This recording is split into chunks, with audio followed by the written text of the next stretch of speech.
All right. So what did you think about the battles of the wilderness and Spotsylvania and all that good stuff all the way up until the very end? Well, for me, it was a bloody affair. There's no getting around it. But as we said earlier, there's really no way to finish it out. It was gonna be a bloody affair, and to give Grant the total credit, if you will, for the Mhm. bloody affair, I don't think that's the right thing. Um, No. he had to press the attack. He had to press in order to find the victory. And one of the Mhm. things I really took out of this is, it's at this point that all of the prisoner exchanges are also done Excellent. because Yeah. the Confederate numbers, the army is just starting to dwindle. And we talked about their desertion rates are starting Mhm. to skyrocket at this point. Yeah. And it was somewhere around the beginning of 1865 that they had somewhere around 2/3 of their army had deserted.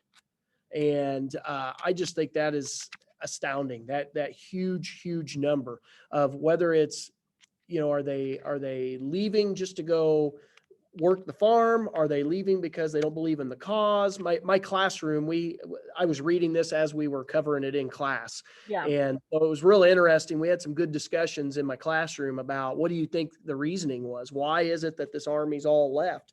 But the real reason is, to me, is Grant is pushing forward and Mhm. everybody's starting to see the writing on the wall. I mean, it's done.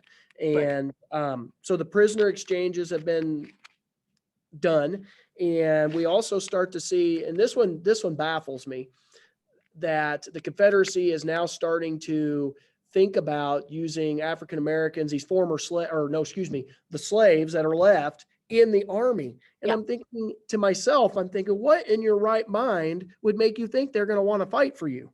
Well, and wasn't it Robert E. Lee the one who proposed that because he knew how just hampered they were by lack of troops. It He's was the dead. one that came up with this, and Jefferson Davis was like, "Well, what? You know what I mean?" And there were even when word of that came out that he was proposing this, he was really skewered in a Yeah. lot of different newspapers. They're like, "Wait, our glorious general, what is he mad? Is he losing his mind? Has his rheumatism, which was a Yeah. heart attack. Back then they didn't know they didn't know what heart attacks were, because he was quite sick at different times. They were like, what is going on? He's the one that Well, proposed it. and I think at the end here, it's the second time he proposed it, isn't it? Yeah. Didn't he propose it earlier and they totally just no way? And then Yeah. and then the Yeah. second time, like you said, the newspapers really got on him. Mm-hmm. But for me, I'm just, why in the world would you think they would want to? This is like Hail Mary time. He's throwing up Hail Marys here. Anything Yeah. to get soldiers back on the battlefield. You know what I think it is, Bill? I think it was this mentality that a lot of white Southern landowners and slave owners had, that they actually thought slavery was a good thing for the Mhm. slaves, for the African American people. Like it was a kind thing. So Yeah. so maybe he was thinking, well, they'll want to fight for their homes, because we take care of them. It's like, Yeah. I Okay. don't. So I'm going to have to take a time out because I'm also reading Gone with the Wind right now. Oh my gosh. And this morning we're outside of Atlanta and the Union Sherman's coming in and the slaves are going off to dig the new rifle pits and everything. Yeah. And in the book, she's got them as happy and all of this. And I'm like, are you kidding me? Sorry, Mm, it just kind of went along with, the no, that's attitude. And I'm just like, that's the lost cause mentality right there. yes. You know what I That mean? is so funny. Let me just mention this as an aside, and I think the viewers might enjoy this.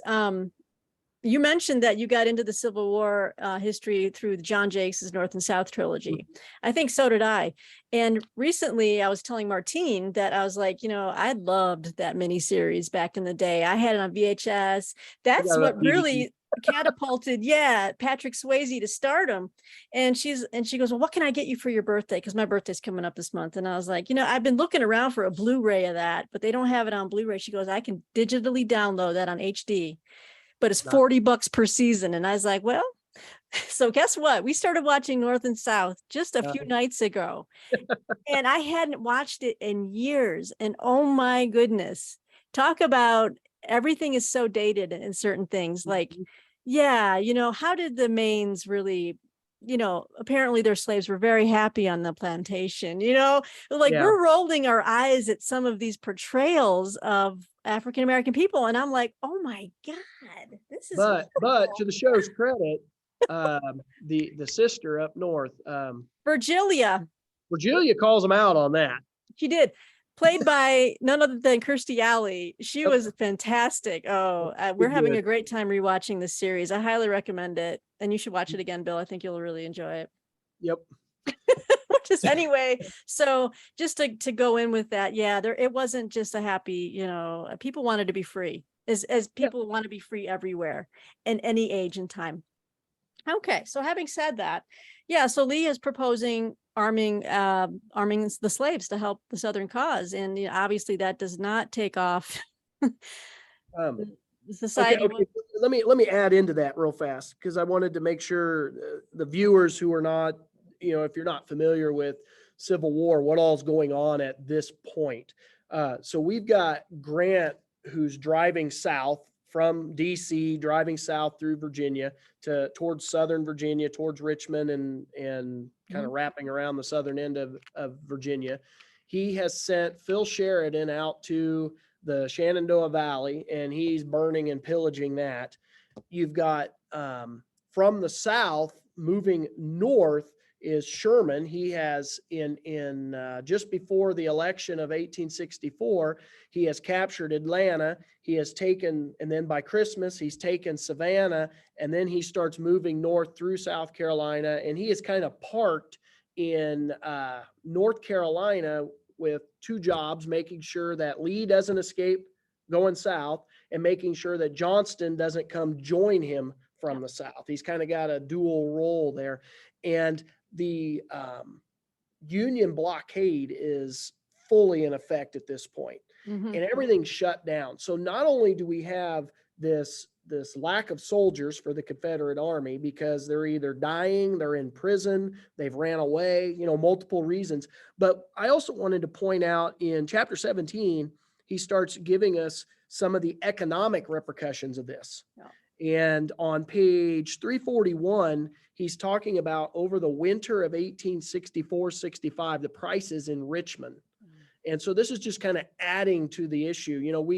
And the reason this one hit me so much is obviously what we're going through right now in our own economy with, supply chains and all that kind of stuff. Inflation. So, yep, inflation, major inflation. So on January 12th, they were paying $6 a pound for beef, which remember that is 1865, not 2022. Right. That's a lot of money at that time. Yes. Meal was $80 a bushel. White beans was $5 a quart or $160 a bushel. January 13th. So this is just that next day. Flour is sitting at $1,000 a barrel. On January 18th, so 5 days later, it's up to $1,250 a barrel. Yeah. So when you talk about inflation, we're talking crippling inflation. March of 1865, $70 Confederate money is the equivalent of $1 gold for the Union. And I mean, it is crippling. And if you are sitting in Virginia, I don't see how anybody could possibly think they could still win the war. Right. I guess that's my big statement there. I don't know how they think they could even win it. Yeah, because his troops were starving at that point, were they not? Yeah. He kept writing to the War Department. Lee did, saying we have no salt meat, we have no, nor corn. The writing was on the wall. I think. I think it just took that one final push when his lines were broken at Petersburg, and they had to start retreating in full flight. That's when everyone was like, that now it's over, and Davis had to flee, and they were trying to take all the papers out of Richmond. And how demoralizing would it be? Because when they broke out of Petersburg and correct me if I'm wrong, I hope I get this right, but Mhm. when they left, they were trying to go catch a train that was supposed to have supplies on it. And Yes. the Union had captured that or I think burned it. Sheridan's cavalry had, Is that who it was? I think it was the cavalry had pretty much cut them off.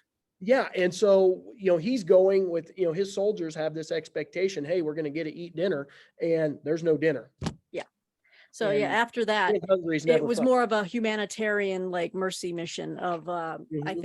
think the quote was something that Lee said, I think I must send a letter to General Grant, and I'd rather die 1,000 deaths or something like this, because he's basically trying to see what are your terms, Mhm. And at first his first indication was when Grant wrote back and said, well, you need to lay down your arms, and We're done. and then Lee's like, well, I'm not quite ready yet. I'm not ready yet to surrender. But then he realized, I can't feed my men. They're starving. They're deserting.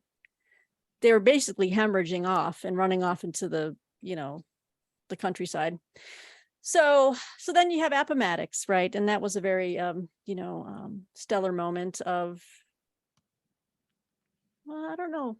You know what? Guelzo kind of portrays Lee. I thought Lee was really glammed up for that. But he kind of says that he kind of wore a very simple, he wasn't overly adorned. He did have his dress sword, he did have his correct insignia and everything else. But I think he was far, in appearance wise, much, I think he wore his cleanest uniform, and Grant just kind of showed up muddy and Yeah, apologized for his appearance. that's probably why he looked good, is just because Grant looked that bad. Just Grant because came he right. hadn't cleaned Yeah. himself up yet. Well, that's why I love Grant. He was out Yeah, there working. he's He's out a there working man. working. Yep. I got mud on. I mean, that's because I'm riding. I'm going from here to there. Anyway.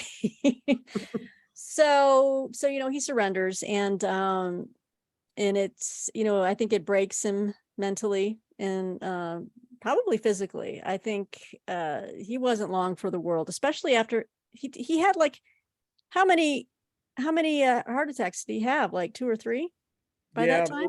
there was a few, because he has another one. There's at least 3. Mm-hmm. And then that Okay. what he ended up dying from? He slipped. I think it was a stroke. A stroke. Okay. I think he stroked, and obviously just a strain on his body of all those heart attacks. But he had a stroke, and now we're really fast forwarding. But well, let's move into his. Okay, so this was a big question for Bill and I in our buddy read.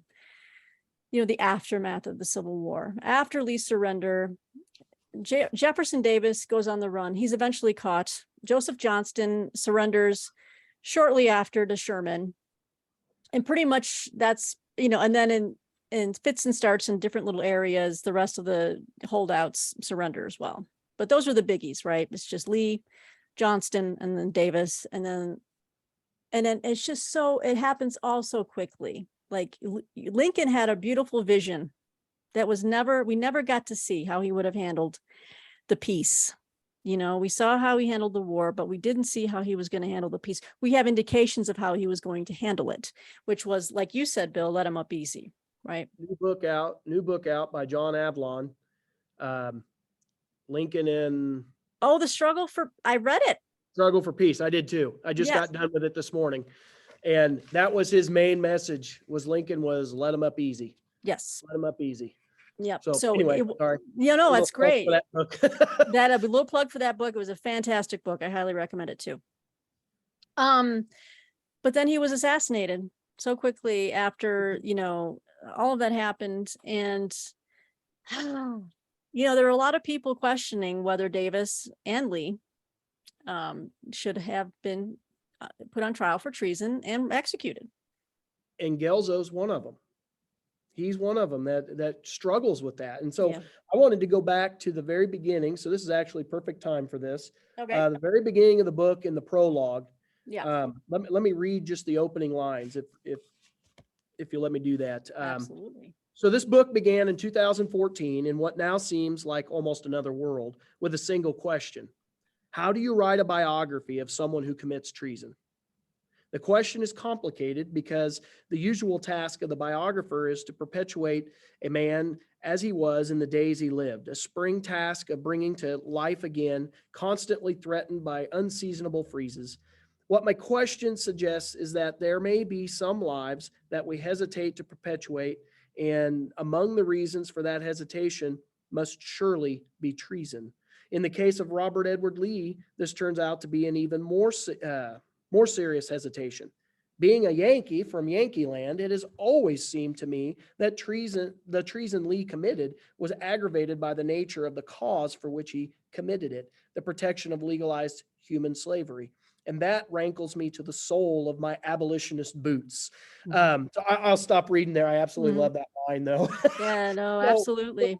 Guelzo himself, as he's writing this, he is struggling the entire time, and you get that. Or I felt that I got that through. I don't know if you felt that, but I get that through the whole book, where you talked about how Lee is a man of contradictions, and what do we do with that? And Guelzo went through that exact same thing as he was trying to write this book. Is how do I handle this? Yeah. So I just thought that was interesting how he put that. Well, I think it goes to the heart of it. It's like some contradictions you can never, it's like squaring a circle or whatever. You know what I mean?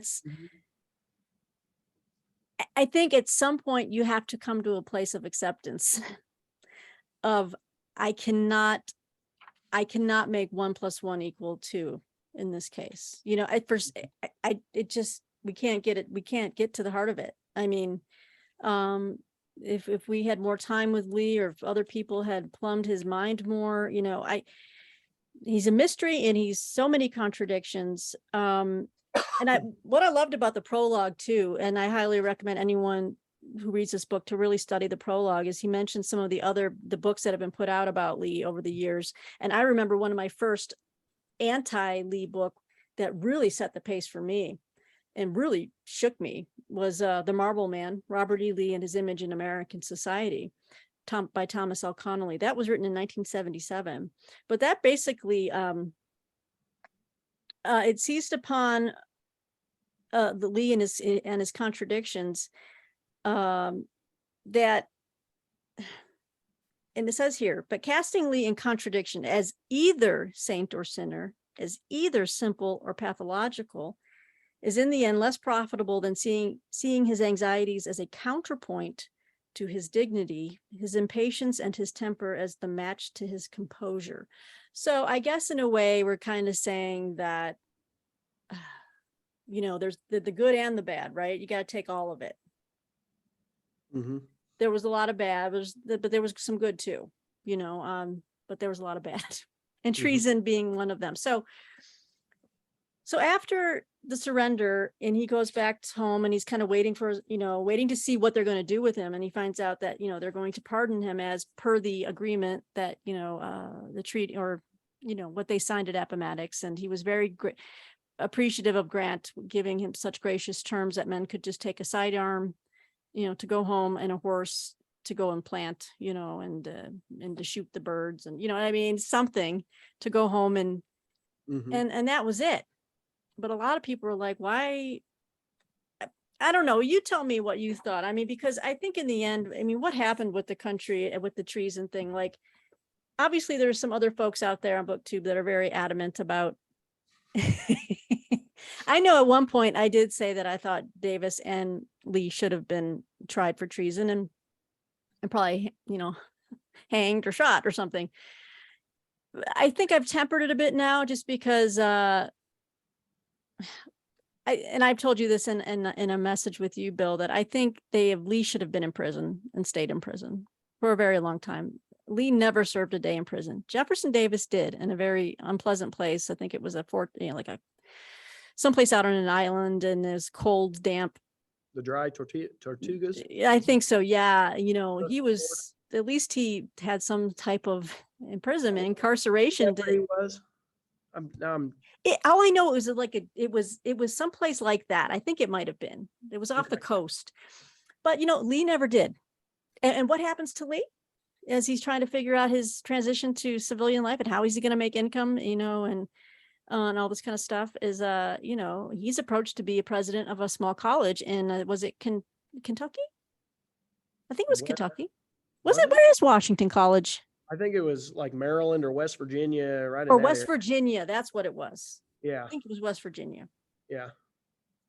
So he becomes president of a college, and Guelzo calls it out in the book like that was an odd choice. Because you're actually, you know, you're teaching a new generation of a young generation, you know, and I think it was it it wasn't quite liberal arts, but I think he was trying to invoke more like, you know, he wanted more vocational classes and things like this. And Well, and it sounded like it sounded like the school, first of all, was going to go under. yeah, It was not doing well, and a lot of the schools in that time period, a lot of the colleges were not doing well. A lot of them did go under, and they grabbed him as a namesake. I don't even think they wanted, if I remember right, they didn't even really want him to do anything. It's just, can we just have your name yeah, as I think, president? We'll do everything. And that was kind of the agreement. Was Lee was like, well, I mean, I'll do it, but I need to have a hand in it. And I think for Lee, this probably extended his life. It gave him a purpose in his life, you know. And like you said, the college, I believe, was teaching like Latin and all of the things that people were beginning to stop studying. yeah, And he wanted it to become a college that would be more useful. yes. People could come back into the United States, learn how to be a good citizen again. Yes, yes. Was not perfect. No. But it became, like I said, probably his savior after the war. It gave him a few years, just giving him a purpose. Now, Yeah. with that being said, it was also stressful because he took on quite a bit of quite a few of the tasks himself, and he micromanaged, it sounded like, quite a few of them to make sure it was done just like he wanted. But to go back to treason, I'm on the fence with you. I mean, if anybody should have been put away for treason, you're exactly right. Jefferson Davis, Robert E. Lee, those are your top two characters. And I would say Davis's administration, or several of them anyway, should be on that list as well. But I also go back to Lincoln, and I'm actually, I have that other book that I just read in my head, Let 'Em Up Easy, because you cannot find a peaceful, there will not be a peaceful coexistence if there's hatred. And that was kind of the main message of that other book, was you can't have hatred. You've got to find a way to get past the hatred. Right. And the war itself was enough. There was enough death there. Let's move past it. Right. And I think Grant was of the same mind, you know, after the Appomattox surrender, and the Union armies were shooting off cannonades in celebration. He said, tell them to stop. Yep. They're our fellow countrymen again. So he was on the same page. I think I had mentioned this to you earlier, though, that there was like it was hypocritical. Like they hanged John Brown on treason because it was an armed insurrection. Okay, they hanged him. Yep. Robert E. Lee, and how many deaths did he cause? Yep. He didn't get the same treatment. I agree. So to me, it's like, you got to apply it. Yeah. But now here's what I think Avalon's book, again, I know this is about the Lee biography, but Avalon's book was talking about would hanging the people who are guilty of treason cause martyrs and then lead to future issues. And that's what happened with John Brown. He became a martyr. Well, that's right. You're right. And then some people say that's what started the Civil War. That's what clicked it off. There's people that use that as the kind of the start of it. Thank you for reminding me of that. Yes. I forgot about that aspect of Avalon's book, but. And there's different ways to look at this. There's no right or wrong, but it's an interesting thing to ponder. So I don't know. It's tough, but yeah, I see your point, and you're right. It did bring everyone kind of closer together. But I wish what's that? My biggest issue with it is, in the end, when you look at Jefferson Davis and his funeral and the outpouring of support for him. That's my biggest issue with not putting him away for treason, is because in the end, he is so celebrated. It's one of the, at that point, if I remember correctly, at that point in American history, it was the largest funeral procession in all of American history. For Jefferson Davis? I don't even. For Jefferson Davis in New Orleans. I believe that's where that's where he died, and they had the funerals in New Orleans. And it was at that time the biggest funeral procession we'd ever had. I tell you what. And to me, that's where I have issues. You're Mhm. celebrating this guy who was, very pro-slavery. He led the Confederacy. I mean, he was the heart of the rebellion. But again, at that same time, the lost cause was very strong at that Yeah. point. And thanks. That leads me into like my last major diatribes or my last major just thing. I didn't learn anything too much new about the lost cause, except the fact, which is kind of big. I learned from Alan Guelzo that Lee kind of started signing up to it, kind of warmed up to that Mhm. thinking, over time. And then he, like you said earlier about Washington College, he could be very exclusionary of certain people. And he let in the people he liked, and he wouldn't grant acceptance to like sons and daughters of, or not daughters, but sons of Confederate generals who he felt did not do well on the battlefield. He kind of picked and chose who he wanted. And then he definitely didn't care to like go and visit Grant when he was president, when Grant, issued him very graciously, I think, Mhm. an invitation to meet him, and I think he did, but it was like very brief. And then he just left, I think he, and then the insult of who was the greatest Union general, McClellan. I mean, that's just an outright insult. Come on. That's a ridiculous. I could name a lot of them that are better than McClellan. Yeah.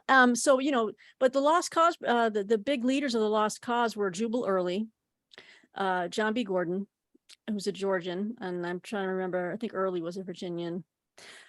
But anyway, they propound this thing that this myth. And that's where all these statues came from eventually, because I always wondered as a child, because I lived in Georgia for a time when I was a young child. I didn't understand as I got to know about Civil War. I'm like, why?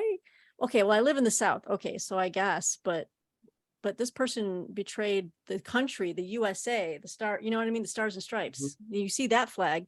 It's just like, I don't understand that. And those things came like 20 years after. And in fact, in the beginning, Lee was like, let's not have memorials up. Let's not, And so I think he didn't know that a statue was made of him, right? In Richmond. And I mean, he died in 1869, 4 years after the Civil War ended. So he didn't live very long. So. Yeah. I don't know. So the lost cause. So I think that those people who promoted that have damaged the country in so many ways, because we're still dealing with the after effects of that. Mm-hmm. Very much so. Very much so. Yeah. But and thank you, by the way, for earlier giving that nice snapshot of where we were at the end of towards the last days of the Civil War. That was a great history teacher presentation, and I loved it. Sorry, no one apologize. I probably am not giving when I'm thinking about stuff to visualize all of that and how everything. I love it. I probably was not giving enough background for everybody, but you did fine. Yeah. So Lee, a man of mystery and contradictions, and he went to his, he came home for dinner one night, right after a cold pounding rain. He was wet, sat down and had a stroke. Then he sank into a coma and passed away in his sleep. Yep. And you know what? A lot of the men who served underneath him and the people that died at his hands can't say the same. That's all I gotta say. I mean, I think Grant had it right. He's like, never were there more brave men. I'm screwing up the quote, but he basically said, for a cause that was the worst cause on the face of the earth. Mhm. You fought for the worst cause on the face of the earth. So That pretty much says it all. yeah. Yep. So, So well, Peg, I really appreciate, doing this buddy read and doing the video chat with me. yeah, me too. This has been fun. Yep. And next time we're gonna be moving from Civil War to World War One. we're gonna do World War I, folks. Yeah, yeah. But yeah, but thanks to Alan Guelzo for giving us a really well written biography, fascinating insights. I had some that were just like, wow, that's new. I like that take. And then a couple of places where I disagreed, but Yeah. that's what I like. I like a book that kind of challenges you a little bit. Mhm. Yeah, that was, for me, that was a really good one to start off with. And it leaves me, I've got three more that are on my bookshelf at home on Lee that they've just been sitting there, and I just haven't went to them yet. And now I want to go to them and see what they said about him. Yeah. And also, even more importantly, and you'll appreciate this, I believe in July, I'm going to tackle Ron Chernow's Grant, because now I want to see the other side of it. I want to go back and see that other side. And I have done smaller look at Grant, but not a full scale biography on Yeah. him. That'll be my first, big one on him. So Wow. I'm excited. You should. Oh, I think do you like him right now? Because you're gonna love him. Yes, I do like him. I do. Yeah, So it's gonna anyway, be that's where I'm at with my reading. fantastic. Just excited to see where, the paths this is going to take me. And this is a nice little stop off point and Yep. move from All there. right. All right. Well, BookTube, we hope you enjoyed our, I don't know if I'll post it as 3 parts or 1. We'll see. But there's a lot to talk about. There's a lot to unpack with Robert E. Lee and Alan Guelzo's presentation of him. So we hope you enjoyed our book chat. Highly recommend it. Yeah, highly recommend it. Please do pick up a copy. It's worth it. And a great bibliography, gives you further reading and everything. So yeah, until next time, BookTube and Bill, I will see you next time. See you. All right. And what do you say? Happy what? Happy reading. All right.